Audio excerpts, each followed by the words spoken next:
Assalamualaikum warahmatullahi wabarakatuh. I'm Nada Hilbatul Padilla. Here, I want to do some interpreting for my exam. This video from Motivation to Study channel, and then the title is 5 best ways to make yourself study when you have zero motivation. Why are you staring at a blank screen again? When you know you've got exams coming. You've got an assignment that is due, and it might not be tomorrow. It might be next week, but you know you need to get it done. What is it that is stopping you? And then you end up watching another YouTube video. You end up watching another TV show. You end up procrastinating again. Days, weeks go by, and you wonder, when is this cycle ever going to end? And how do you break out of it? And not just once, not just for tomorrow, for good. In today's video, we're gonna have an intervention. By the end of this video, you are going to commit to changing things for good. I'm going to share with you the 5 best ways to study when you have zero motivation to, when you don't feel like it.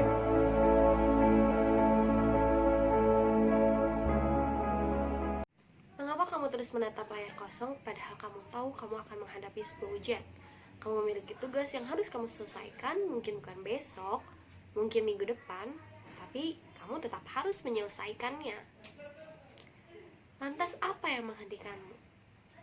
Kamu hanya menonton video YouTube, acara TV, dan terus menunda-nunda tugasnya lagi. Waktu terus berlalu. Kamu bertanya-tanya bahkan tidak hanya satu kali, kapan siklus ini akan berakhir? Dan bagaimana kamu keluar dari keadaan ini? Oleh karena itu, di video kali ini kita akan memiliki sebuah intervensi, di mana di akhir video kamu akan berkomitmen untuk mengubah segalanya menjadi lebih baik. Saya akan berbagi 5 cara terbaik untuk belajar ketika kamu tidak memiliki motivasi, bahkan ketika kamu tidak menyukai belajar itu sendiri. And the first thing you need to do is go inside, not outside, for that motivation, for that drive, the energy that you need. And it starts with something you've heard many people say before. Remind yourself of why. Why are you taking that course? Why are you going to school? I know you have to, but what is this for? Are you struggling because of school, or are you struggling for something? One of these is a victim mindset, and one of these is a champion mindset. Hal pertama yang harus kamu lakukan adalah pergi keluar mencari jalan, mencari motivasi, dan mencari energi yang kamu butuhkan. Ini dimulai dengan sesuatu yang sering kamu dengar sebelumnya. Coba pikirkan alasannya. Kenapa kamu pergi ke kursus itu? Kenapa kamu pergi ke sekolah? Saya tahu bahwa itu adalah kewajibanmu. Kamu harus melakukannya, tapi untuk apa? Apa kamu kesulitan karena sekolah? Salah satu dari semua ini adalah pola pikir korban dan pola pikir pemenang. Emotions are an essential part of executing any plan. Knowing something isn't enough. You need to make yourself feel inspired. And that's not going to come from somebody outside. It's not going to come from me.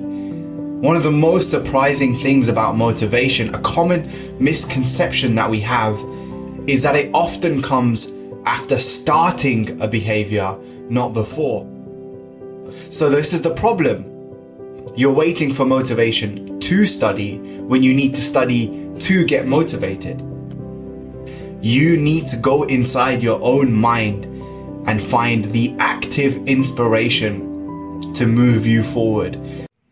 Emosi adalah bagian penting dalam menjalankan rencana apapun. Dengan mengetahui suatu hal tidaklah cukup untuk membuatmu terinspirasi. Dan inspirasi itu tidak datang dari orang lain dan tidak datang dari saya. Salah satu hal yang paling mengejutkan tentang motivasi berupa kesalahpahaman umum yang kita miliki. Kesalahpahaman itu yaitu motivasi itu datang setelah kita melakukan suatu hal, bukan dari sebelumnya. Jadi ini masalahnya. Kamu menunggu motivasi untuk belajar ketika kamu perlu belajar untuk termotivasi. Maka kamu perlu masuk ke dalam pikiranmu. Kamu perlu menemukan inspirasi yang dapat membangkitkanmu untuk maju. Your mind is ruled by two different systems, the rational mind and the emotional mind, and both of them compete for control. Your rational mind, it wants to change something, it wants to study, it wants you to achieve your potential in life. The emotional mind, it loves the comfort, it loves the safety, it loves doing the fun things, the procrastinating things. Every behavior has a positive intention behind it. So stop waiting for motivation and ask yourself, why does this matter? And it doesn't have to be something noble or good. It could just be, I need to get a good grade so I can get into this university, so I can get this job, so I can make some money. But what is it that's going to compel you to make some moves? Pikiranmu diatur oleh dua sistem yang berbeda, yaitu pikiran rasional dan pikiran emosional. Keduanya ini saling bersaing untuk mengontrol pikiranmu.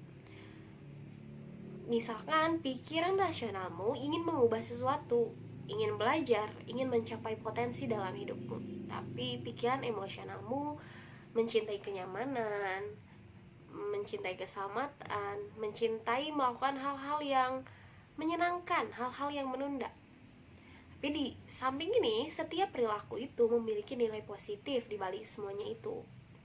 Jadi, berhentilah menunggu untuk lebih termotivasi dan bertanya pada diri sendiri, mengapa hal ini penting? Hal itu tidak harus sesuatu yang mulia atau baik. Bisa saja seperti ini. Saya harus mendapatkan nilai yang baik agar saya bisa masuk ke universitas itu, kemudian saya bisa bekerja setelahnya dan pada akhirnya saya bisa menghasilkan uang. Tapi apa yang akan memaksamu untuk melakukan sebuah pergerakan?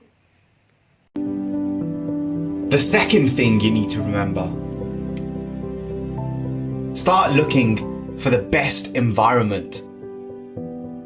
I promise you, it's going to be way easier and way more effective. Environment is the invisible hand that shapes your behavior.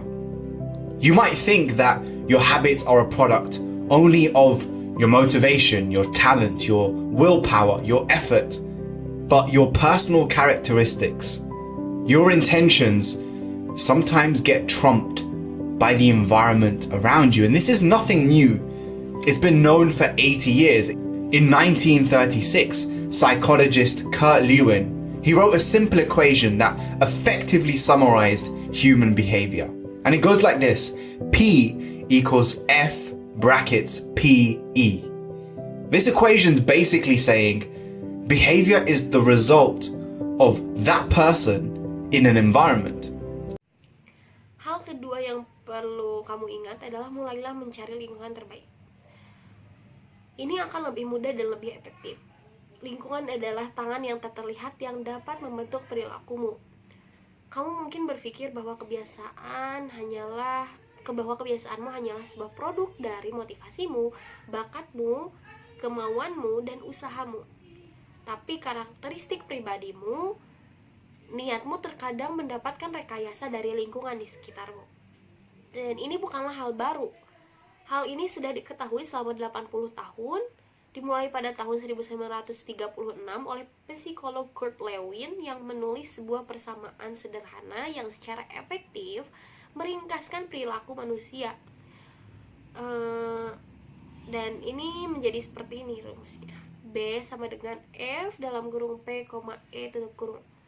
Persamaan ini pada dasarnya mengatakan bahwa perilaku manusia adalah hasil dari perilakunya itu di dalam lingkungannya. So think about it. When you're sat in an exam, you're at the front of the hall or the classroom, and the teacher is standing over you, and 30 other students are sitting in silence, writing away. Do you worry about motivation? No. Are you motivated? Yes. Do whatever you need to design for your laziness. Go to productive environments. Structure the physical and virtual space around you so that you make good choices by default. It's not about how motivated you are. It's about being in the right place and designing for that laziness. The motivation, it'll find you later. Jadi pikirkan tentang hal ini. Ketika kamu duduk dalam sebuah ujian, kamu berada di posisi depan aula atau depan kelas, kemudian gurumu berada di sampingmu, dan teman-temanmu 30 siswa yang lainnya duduk sambil menulis dengan tenang. Apakah kamu khawatir tentang motivasi? Tentu tidak. Apa kamu akan termotivasi? Ya, lakukan apapun untuk mendesain kemalasanmu itu. Pindah ke lingkungan yang lebih produktif, sehingga kamu dapat membuat pilihan yang baik secara default. Ini bukan tentang seberapa termotivasi kamu, tapi ini tentang berada di tempat yang tepat dan merancang segalanya untuk mengubah kemalasan itu. Kemudian motivasi itu akan menemukanmu dengan sendirinya. The next tip is state change. When you have no motivation, what is it like? Just pay attention to your body. How is it moving? What are your eyes focusing on? How many tabs do you have open right now? How many other things are you trying to do? What you need to do is change your emotional state. Your mind and your body, they're interconnected. When your body gets tired after a long day, your mind gets tired. When you haven't eaten, your body is craving more calories. Your mind finds it hard to focus.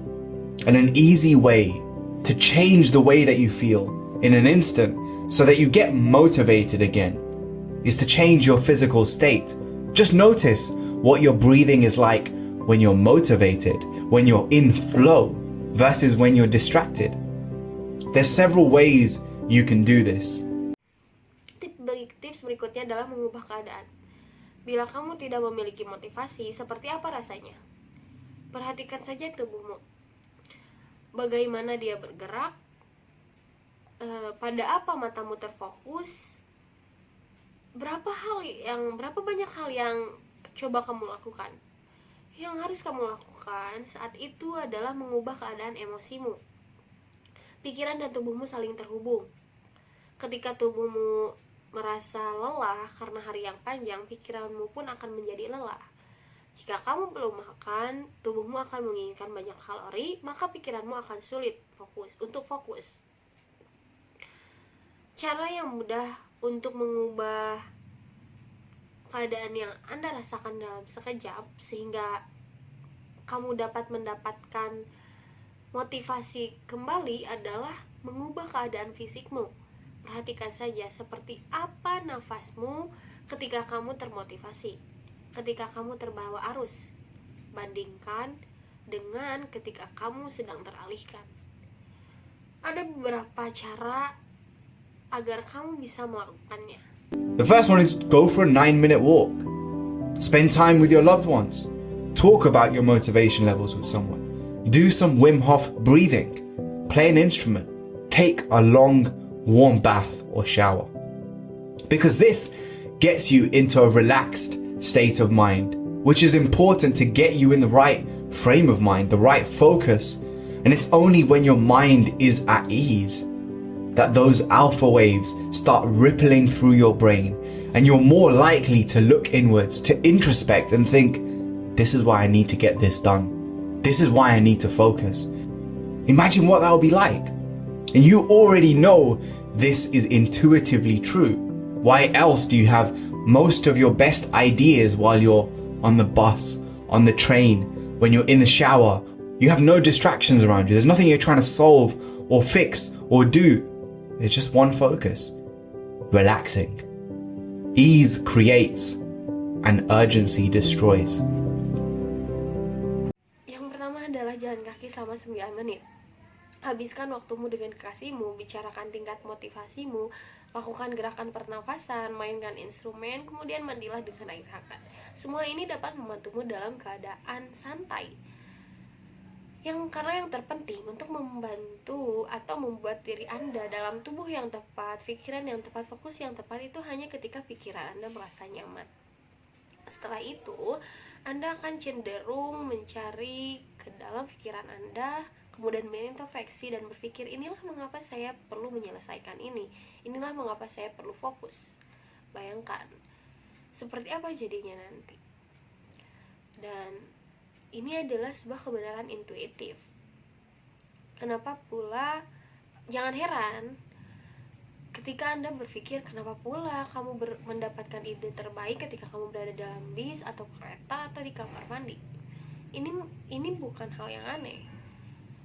Kamu tidak memiliki gangguan di sekitarmu, tidak ada yang harus kamu hadapi, atau kamu perbaiki, atau kamu lakukan. Ini hanyalah sebuah salah satu cara santai untuk fokus.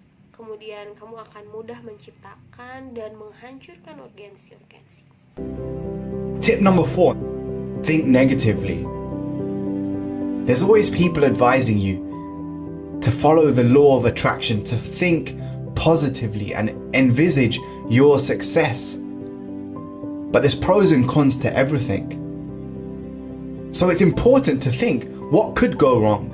If you sit here doing nothing while you're listening to me, the clock is ticking. You have less time now than you did before. Do you feel motivated now? Instead of a vision board, create a worst case scenario absolute failure board. Go to your kitchen, throw all the junk food out the window, burn it, and go do a 3-hour workout. Because sometimes you need a jump start. Sometimes you need to take massive action to get you moving. And this is an idea I got from one of the world's best minds, a guy called Chris Hadfield, who was an astronaut for 21 years. And he only spent 6 months in space. So what was he doing the rest of the time? He was thinking negatively. Every single thing that could go wrong, he was planning, he was preparing, he was remembering what exactly he needed to do for every scenario. You can call it negative thinking, but it's productive and it works. Once you've understood all of the potential risks and you've prepared against them, there is no more fear, just motivation. Tips nomor keempat yaitu berpikir negatif. Selalu ada orang yang menyarankanmu untuk mengikuti hukum ketertarikan untuk berpikir positif dan membayangkan kesuksesan Anda. Tapi di sisi lain, semua ini selalu ada sisi pro dan kontra dalam segalanya. Jadi penting untuk berpikir apa yang bisa jadi salah. Jika kamu duduk di sini tidak melakukan apa-apa sementara kamu mendengarkan saya, jam terus berdetak. Waktumu lebih sedikit dari sebelumnya. Apa kamu merasa termotivasi saat ini?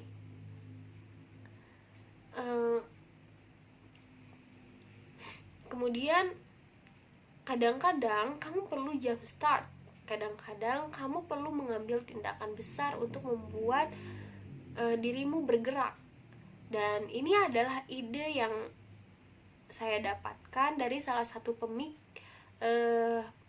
pemikir terbaik di dunia. Dia bernama Chris Hadfield yang menjadi astronot selama 21 tahun. Dan dia hanya menghabiskan 6 bulan di ruang angkasa. Jadi apa yang dia lakukan sepanjang waktu? Dia berpikir negatif. Setiap hal yang bisa salah, dia berencana, dia bersiap, dia mengingat apa yang harus dia lakukan untuk setiap skenarionya. Maka kamu dapat menyebutnya pemikiran negatif, tetapi produktif dan bekerja. Setelah kamu memahami semua resiko potensialnya itu dan kamu sudah siap terhadap mereka, tidak ada lagi rasa takut, hanyalah motivasi yang ada. And the final tip, set up a non-negotiable agreement. Call your friend and tell them, if I don't do my assignment by next week, I'll give you £100. This is known as a commitment device, because if you commit to nothing, you are going to be distracted by everything.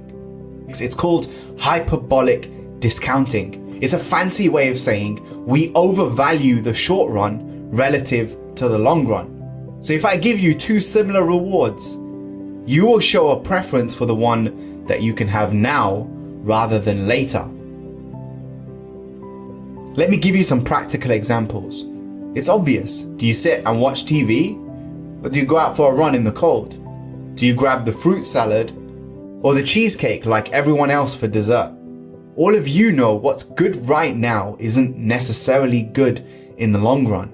And commitment devices like the non-negotiable agreement, they change this up so that choosing what feels good in the short run, not doing the task you need to, not studying, it gets more costly.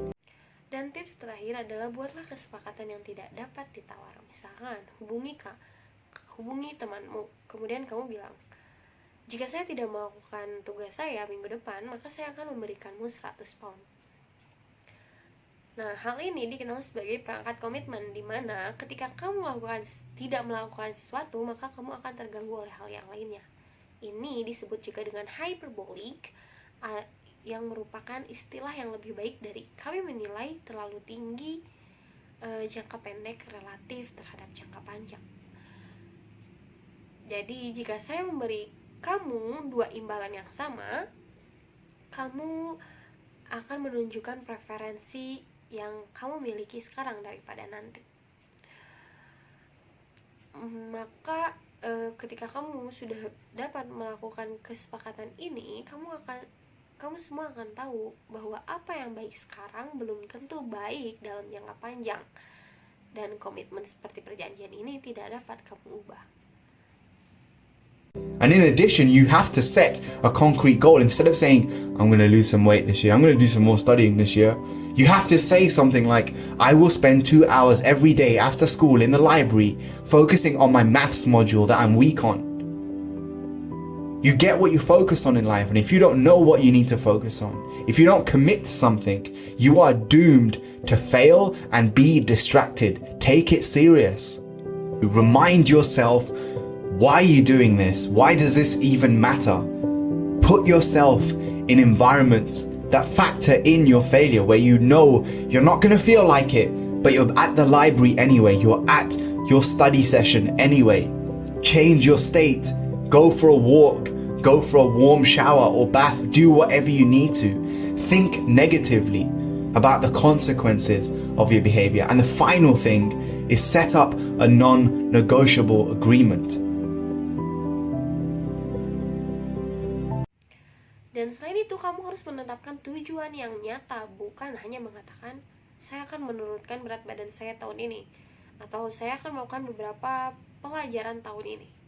Tapi kamu harus mengatakan, saya akan menghabiskan 2 jam setiap hari di perpustakaan untuk berfokus pada pelajaran matematika saya yang lemah. Kamu mendapatkan apa yang kamu fokuskan dalam kehidupan. Tapi jika kamu tidak tahu apa yang harus kamu fokuskan, atau kamu tidak melakukan sesuatu, maka kamu ditakdirkan untuk gagal. Ingatkan dirimu, kenapa kamu melakukan ini, bahkan kenapa ini penting.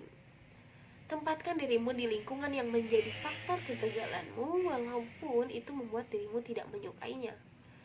Tapi kamu bisa berada di perpustakaan dan berada di sesi belajar. Ubahlah keadaanmu, pergi jalan-jalan, pergi untuk mandi air hangat, melakukan apapun yang kamu butuhkan.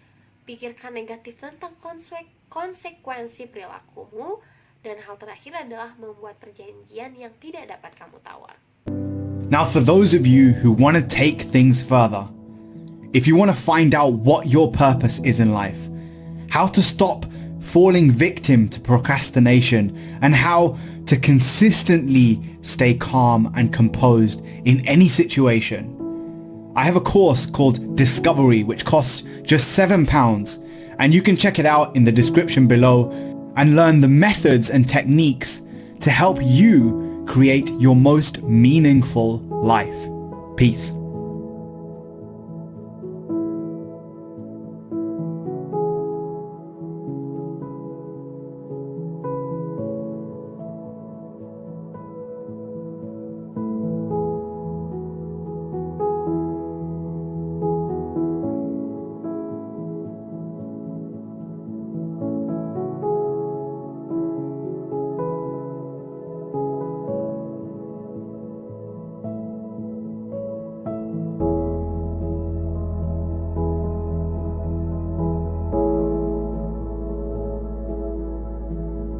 Bagi kamu yang ingin melangkah lebih jauh, ingin mencari tahu apa tujuan hidupmu, kemudian bagaimana cara untuk tetap tenang dalam situasi apapun, kami memiliki kursus yang disebut dengan Discovery, yang mana biayanya hanya £7 dan kamu dapat melihatnya di deskripsi di bawah ini.